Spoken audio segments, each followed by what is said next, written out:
नमस्कार, मैं हूं ज्योति प्रकाश रंगा और आप देखना शुरू कर चुके हैं आरएम न्यूज़ बीकानेर। आइए डाल लेते हैं एक नजर दिन भर की खास खबरों पर। केंद्रीय मंत्री अर्जुन राम मेघवाल की अध्यक्षता में दिशा की बैठक आयोजित।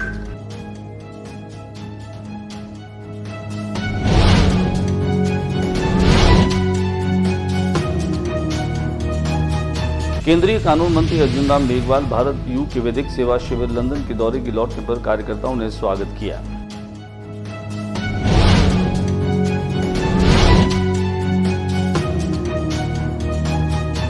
वर्ष 2022 की विज्ञप्ति में चयनित शिक्षकों की नौकरी जाने का डर सताने लगा। न्यायालय में दायर याचिका में रिवाइज करने की आदेश।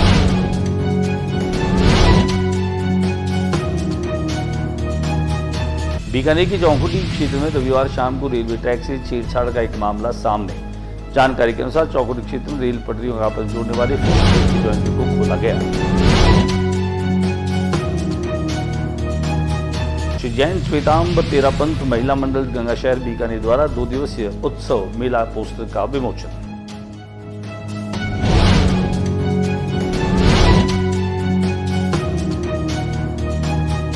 प्रधानाचार्यों की डीपीसी को लेकर के धरना।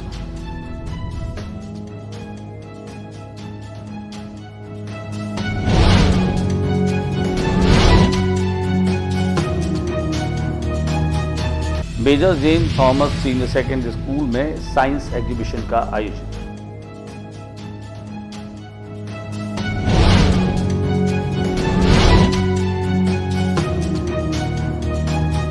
वैदों की पिरुल आसानियों के चौक में जर्जर हवेली से हादसे की आशंका। निगम प्रशासन नहीं दे रहा ध्यान, कभी भी हो सकता है बड़ा हादसा।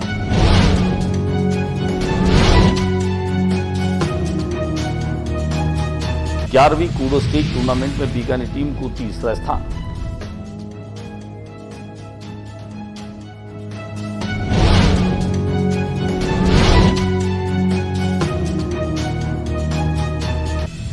श्री राम कला मंदिर संस्था द्वारा लक्ष्मीनाथ मंदिर परिसर में रामलीला में तीसरे दिन सीता स्वयंवर का मंचन किया गया।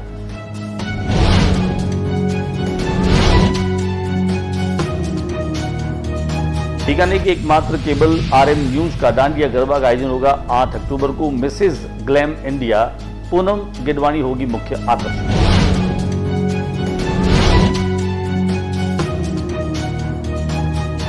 सुजान देसर स्थित काली माता मंदिर में शारदीय नवरात्र में काली माता की महाआरती का आयोजन।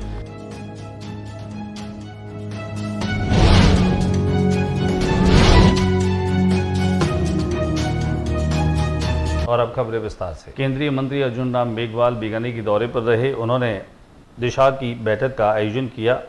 कलेक्ट्रेट के सभागार में आयोजित इस बैठक के दरमियान अर्जुन राम मेघवाल ने कहा कि जिला विकास समन्वय और निगरानी समिति की जो बैठक है उसके दरमियान 37 योजनाओं और कार्यक्रमों की प्रगति की समीक्षा की गई।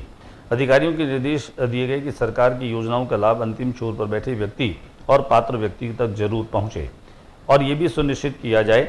श्री मेघवाल ने कहा कि जल जीवन मिशन केंद्र सरकार की अत्यंत महत्वाकांक्षी योजना है। जिला कलेक्टर द्वारा इसकी नियमित मॉनिटरिंग की जाए। जल जीवन मिशन से जुड़े कार्य पूर्ण गुणवत्ता के साथ हो। उन्होंने कहा कि दीनदयाल उपाध्याय का ग्राम ज्योति योजना के लाभ से वंचित ढाणियों का सर्वे करवाया जाए। योजना के द्वितीय फेज के तहत इसमें मार्च 2025 तक विद्युत कनेक्शन करवाना सुनिश्चित करे। उन्होंने पीएम सूर्य और पीएम कुसुम योजना की प्रगति भी जानकारी ली। उसकी कोई रिपोर्ट बनी या नहीं बनी, हम कैसे उसको आगे बढ़ेंगे? अपने जिले में कोई विशेष, वहाँ से जयपुर से 2 बार विजिलेंस आ चुकी है सर। उन्होंने चेकिंग भी की थी, जयपुर से विजिलेंस आई। अधिकारियों को कोई रिपोर्ट बनानी थी उसमें। केंद्रीय कानून मंत्री अर्जुन राम मेघवाल ने बीकानेर दौरे के दरमियान भारत और यूके वैदिक सेवा सर्विसेज की अपनी जो जानकारी और संस्मरण है उनको साझा किया। बीकानेर लौटने के साथ ही उन्होंने कार्यकर्ताओं से बातचीत की। कार्यकर्ताओं ने भी उनका जोरदार तरीके से स्वागत किया। मेघवाल ने पूर्व मुख्यमंत्री अशोक गहलोत के बयान पर केंद्रीय कानून मंत्री अर्जुन राम मेघवाल ने कहा कि अपने गिरेबान में झांकना चाहिए। इस पर मंत्री का कहना है कि भारत और इंग्लैंड के बीच कानूनी क्षेत्र में पारस्परिक संबंधों को बढ़ाया जाएगा। इसके लिए वे यूके गए थे। उन्होंने कहा कि अक्टूबर के महीने में हर साल वह लीगल ईयर मनाते हैं। उस कार्यक्रम में उन्होंने भाग लिया, वहां के कानून मंत्री से भी बातचीत की।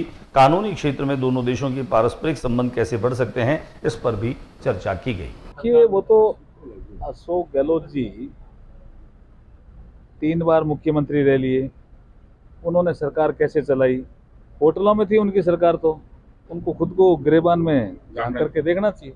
3 वर्ष पूर्व 2022 में जो चयनित शिक्षक थे उन पर अब संकट के बादल मंडराने लगे हैं। न्यायालय में जो याचिका दायर की गई थी, इसमें रिजल्ट को एक बार फिर से रिवाइज करने की बात और आदेश जो है वो न्यायालय ने दिए हैं। अब जो नौकरी लग चुके हैं, ऐसे शिक्षक अगर उस मेरिट में नहीं आते हैं तो उन्हें नौकरी से निकाल दिया जाएगा और ऐसा जो है वह होने में कोई देर भी नहीं लगेगी। आज क्या निदेशालय इसलिए आए हैं सर, हम निदेशालय हम अपनी छाया पद की मांग को लेकर के निदेशक साहब से मिलने आए थे और हमने अपनी मांग पुरजोर तरीके से रखी है। और अपने शर्मण जी राज पुरोहित जी हैं जो शिक्षक संघ शेखावत से हैं, उन्होंने हमारा बहुत सहयोग किया है इस मामले को लेकर के। और जितनी हमको निदेशक साहब से रिक्वेस्ट कर रही थी कर ली, लेकिन हमको संतुष्टिपूर्वक जवाब नहीं दिया गया है। और इन्होंने बोला है कि आपको प्रत्याहार करना पड़ा तो करेंगे, लेकिन इसमें हम बीकानेर के चौकुटी क्षेत्र में रेल लाइन से छेड़छाड़ करने का एक मामला सामने आया है। जानकारी के अनुसार चौकुटी क्षेत्र में रेल पटरियों को आपस में जोड़ने वाली फेस प्लेट के जॉइंटर को खोल दिया गया। लोगों को ये बात पता चली तो उन्होंने तत्कालीन रेलवे प्रशासन को सूचना दी और अपने स्तर पर वापस इस जॉइंटर को लगाने का काम भी किया। प्रारंभिक तौर पर माना जा रहा है कि यह नशेड़ियों की करतूत है। बाद में लालगढ़ आरपीएफ थाना प्रभारी उषा निरंकारी भी मौके पर पहुंच गई। उन्होंने मौजूद लोगों की घटना की जानकारी ली तो सामने आया कि कुछ युवकों ने मिलकर इस घटना को अंजाम दिया। श्री जैन श्वेतांबर तेरापंथ महिला मंडल गंगाशहर बीकानेर के द्वारा 2 दिवसीय श्री उत्सव मेला पोस्टर का विमोचन किया गया। केंद्रीय कानून मंत्री अर्जुन राम मेघवाल ने इस मौके पर पोस्टर का विमोचन किया। वहीं विधायक आदराम मेघवाल, पूर्व न्यास अध्यक्ष महावीर रांका, महिला मंडल राष्ट्रीय कार्यकारिणी सदस्य ममता रांका, पदम दफ्तरी आदि भी मौजूद रहे। महिला मंडल अध्यक्ष संजू लाला ने बताया कि महिला मंडल के द्वारा आयोजित श्री उत्सव मेला 13-14 अक्टूबर को आयोजित किया जा रहा है। इस मेले में महिला उद्यमियों के द्वारा समाज को सशक्तिकरण करने का एक प्रयास किया जा रहा है। इन महिलाओं के द्वारा विभिन्न तरह के उत्पादों के स्टॉल लगाए जाएंगे। इन स्टॉलों को गंगा शहर, बीकानेर और बीकानेर से बाहर की महिलाएं भी भाग लेंगी। अखिल भारतीय तेरापंथ महिला मंडल द्वारा निर्देशित तेरापंथ महिला मंडल गंगाशहर द्वारा तेरापंथ भवन 13-14 अक्टूबर को श्री उत्सव का आयोजन किया जा रहा है, जिसमें हमने महिला सशक्तिकरण पर जोर दिया है।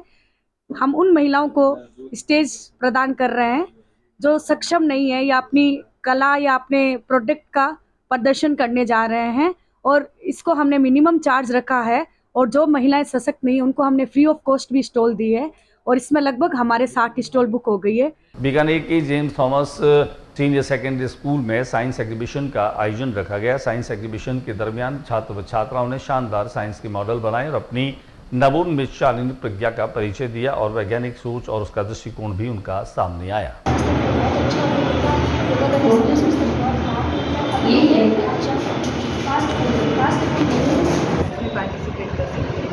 कितने मॉडल्स लगाए हैं, कितने बच्चे हैं टोटल? सर इसमें 404 बच्चे आए हैं। 369 तो है ऑनलाइन रजिस्ट्रेशन है और बाकी 35 बच्चों का ऑफलाइन रजिस्ट्रेशन भी हमने अलाउ किया है। पदोन्नति को लेकर के और प्राचार्य जो है वह अनिश्चितकालीन धरने पर बैठे हैं। गौरतलब है कि पिछले काफी समय से प्राचार्य जो हैं वो अपनी पदोन्नति की मांग को लेकर मांग कर रहे हैं। अब वे धरना लगा करके बैठे हैं। विभिन्न स्थानों पर धरना प्रदर्शन के माध्यम से, ज्ञापन के माध्यम से बार बार पदोन्नति के लिए हमने निवेदन किया, लेकिन अभी तक हमारी पदोन्नति हुई नहीं है। आखिरकार हमने हार करके पूर्व नियोजित कार्यक्रम के अनुसार आज 7 अक्टूबर से हमने अनिश्चितकालीन धरना दिया है। बैदों की परोल के पास में एक पुरानी हवेली है जो जर्जर हालत में है। हालांकि इस जर्जर हवेली के कभी भी क्षतिग्रस्त होने की सूचना मिल सकती है। हालांकि यहाँ आसपास रहने वाले लोगों ने प्रशासन को सूचना दी है। हजारों हवेलियों के शहर में हवेलियों की बेरुखी इससे पहले शायद कभी नहीं देखी गई। कुल मिलाकर के कहा जा सकता है कि बीकानेर के वैभव और पर्यटन की दृष्टि से इन आकर्षक हवेलियों को धीरे धीरे हम उतरता हुआ देख रहे हैं। कभी व्यावसायिक तरीके से तो कभी प्रशासन की अनदेखी की वजह से ये हवेलियां लगातार जर्जर होती जा रही है। इस हवेली के जर्जर होने के साथ कोई बड़ी दुर्घटना न हो इसके लिए सूचना कर दी गई है। जिस तरह यहाँ सारी इमारतें हैं जो जर्जर है, तो कहीं गंदगी के ढेर पड़े। सफाई का कर्मचारी एक भी नहीं आता। सफाई का कर्मचारी आता है, ये झाड़ू मारा वो नाले में कचरा लाके निकल जाता है। कभी भी नालियाँ साफ नहीं होती है और यहाँ पे इतनी गंदगी पड़ी है कि रहना जो दूसरा हो जाता ना। मच्छर सरकार का ये डेंगू फैल रहा है, इतना डेंगू की दवाई फैल रही है, इसकी जिम्मेदारी सरकार की होगी। नगर निगम में कई बार शिकायतें कर चुका है इस जर्जर अवस्था को बिल्डिंग को गिराने के लिए। कई बार उनके आदमी आ चुके हैं, सर्वे हो चुका है, लेकिन सामान लाते हैं और वापस उठा के जो है चले जाते हैं ना। जो बिल्डिंग है ये बहुत पुरानी बिल्डिंग है, अपनी जगह और अपना नींव छोड़ चुकी है, तो ये कभी भी कोई भी बड़ा हादसा हो सकता है। इसमें कितने आदमी को नुकसान होगा, कितने आसपास के घरों को नुकसान होगा, कोई अंदाजा लगा नहीं सकता। बीकानेर बैदों की पिरोल है, हेरिटेज है ये बीकानेर पश्चिम विधानसभा का एरिया है। यहाँ पर बिल्कुल भी साफ सफाई नहीं है। ये जो इमारतें हैं वो जर्जर अवस्था में है, कोई भी देख रेख नहीं है। यहाँ पहले भी एक हादसा हो चुका है इमारतें गिरते हुए। लोग यहाँ पर इतने नशेड़ी लोग बैठे रहते हैं, किसी को कोई भी गवर्नमेंट एक्शन नहीं लेती है, इतनी गंदगी हो रही है। 11वीं कूडो स्टेट चैंपियनशिप में बीकानेर को तीसरा स्थान मिला है। गौरतलब है कि बीकानेर के कूडोज ने बेहद शानदार तरीके का प्रदर्शन किया। उनके साथ में रेंसी प्रीतम सेन भी मौजूद रहे।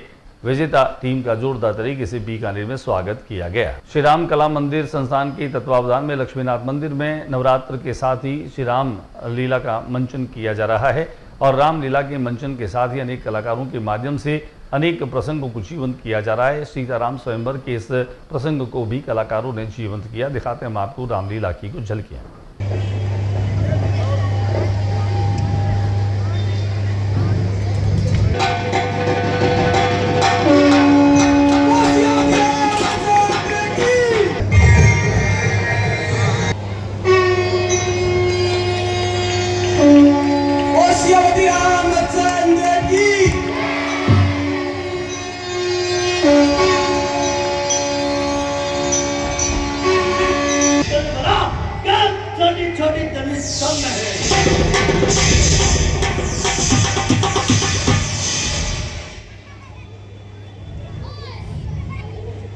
प्रभु तुम कुल के ब्राह्मण है, इसलिए मुझे ये कहना है, ब्राह्मण का भूषण क्रोध नहीं जो महाराज ने पहना है, ये कहना है राजपूतों का जो राम कला मंडल रामलीला विराज जोशी के नेतृत्व में बहुत ही प्रभावशाली रूप से सभी के दिलों पर राज कर रहा है। जो संवाद अदायगी राम लक्ष्मण और परशुराम जी या अन्य जितने भी भाग लेने वाले जितने भी लोग हैं, इतनी सुंदर संवाद अदायगी है कि जो भीड़ आती है, जो दर्शक आते हैं, वो उस संवादों का उच्चारण करते करते अपने घर तक जाते हैं। बहुत ही सुंदर और बहुत ही आकर्षक रामलीला है।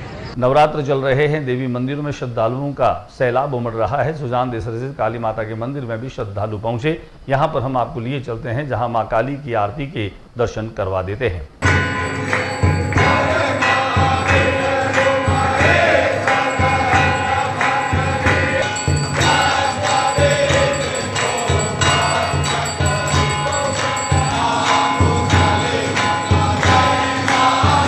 बीकानेर केबल पे एकमात्र केबल न्यूज चैनल है बीकानेर का RM न्यूज चैनल। अपने तमाम दर्शकों के लिए हम लेकर के आ रहे हैं 8 अक्टूबर की शाम पुष्करना स्टेडियम में डांडिया और गरबा का आयोजन, जिसमें मुख्य आकर्षण के रूप में रहेंगी मिसेस ग्लैम इंडिया रही है पूनम गेडवानी। वे बीकानेर के दर्शकों के बीच में रहेंगी और डांडिया गरबा के साथ अनेक आकर्षक पुरस्कार भी देंगी।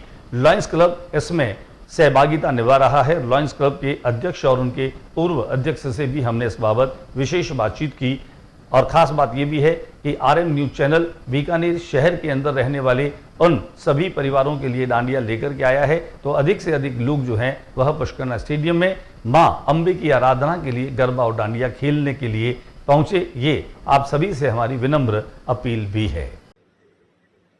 खमा घड़ी बीकानेर, मैं Poonam Gidwani, Mrs India glam winner 2024 and शिवर मिसेस राजस्थान 2023 आ रही हूँ धोरारी धरती बीकानेर में आप सबके साथ डांडिया और गरबा खेलने। पुष्करना स्टेडियम 8 अक्टूबर शाम 6 बजे आप सबको पधारना है और आनंद लेना है इस डांडिया और गरबा महोत्सव का। तो मिलते हैं पुष्करना स्टेडियम 8 अक्टूबर शाम 6 बजे। धन्यवाद। नमस्कार, मैं मधु खत्री, लायंस क्लब बीकानेर से पूर्व रीजन चेयरपर्सन। लायंस क्लब हमेशा की तरह सामाजिक सरोकार के साथ में सांस्कृतिक कार्यक्रम भी करता आ रहा है। और इस बार 8 अक्टूबर को आरएम चैनल बीकानेर का एकमात्र न्यूज़ चैनल के साथ में डांडिया और गरबा लेके आ रहा है और साथ में ढेरों पुरस्कार। आप सभी आएँ और अपने पुरस्कार लें। इसमें best dress, best dance, best hair style जैसा कि हर बार होता है, और आप सभी आएँ, वही पुरस्कार लें और आनंद उठाएं। तो मैं आपका इंतजार कर रही हूँ 8 अक्टूबर को पुष्करना स्टेडियम में लायंस क्लब के साथ में और आरएम चैनल के साथ में हम झूमेंगे, नाचेंगे। लेट्स झूमो रे। आज के बुलेटिन में बस इतना ही। अगले बुलेटिन में नई गतिविधियों के साथ इसी समय इसी चैनल पर फिर मुलाकात होगी। न्यूज रूम से ज्योति रंगा को इजाजत दीजिए। आरएम न्यूज की तमाम खबरों को मेरे यूट्यूब चैनल ज्योति टाइम्स पर देखने के लिए मेरे यूट्यूब चैनल ज्योति टाइम्स को सब्सक्राइब कीजिए और ज़्यादा से ज़्यादा इसको शेयर कीजिए। नमस्कार।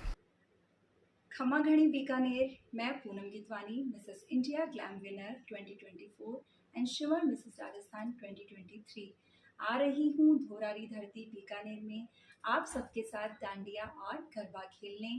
पुष्करना स्टेडियम 8 अक्टूबर शाम 6 बजे आप सबको पधारना है और आनंद लेना है इस डांडिया और गरबा महोत्सव का।